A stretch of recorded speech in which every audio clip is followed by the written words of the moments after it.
बहुत समय पहले एक सुंदर राज्य था जिसका नाम था स्वर्णपुर।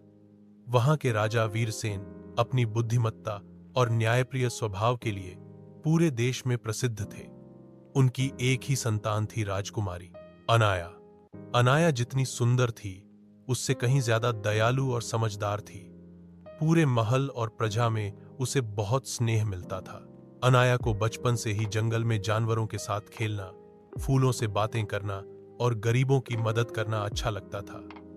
वह हमेशा चाहती थी कि उसका राज्य ऐसा हो जहां कोई भूखा ना सोए, कोई दुखी ना रहे। एक दिन की बात है, राज्य के पास के जंगल में एक डरावना राक्षस आ गया। वह हर रात गांव में आकर लोगों को डराता और खेत उजाड़ देता। सारे सैनिक भी उससे हार मान चुके थे। राजा बहुत परेशान थे। जब अनाया को इस बारे में पता चला तो उसने पिता से कहा, पिताजी, अगर आप आज्ञा दें तो मैं उस राक्षस से मिलने जाऊं। राजा पहले तो डर गए, लेकिन अनाया के हौसले को देखकर उन्होंने इजाजत दे दी।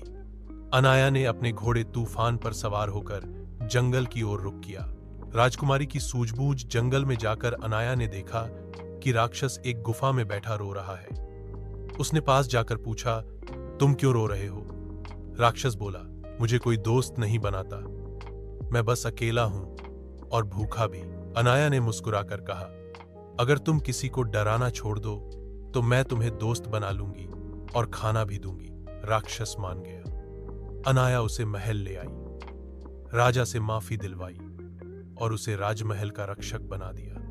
अब वह राक्षस रोज अनाथ बच्चों के साथ खेलता और उनकी रक्षा करता।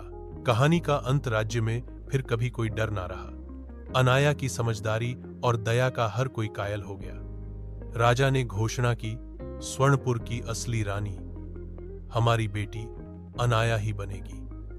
अनाया ने राजगद्दी संभाली और सालों तक अपने राज्य को प्यार, न्याय और सुख शांति से चलाया। और इस तरह राजकुमारी अनाया की कहानी हमेशा के लिए अमर हो गई।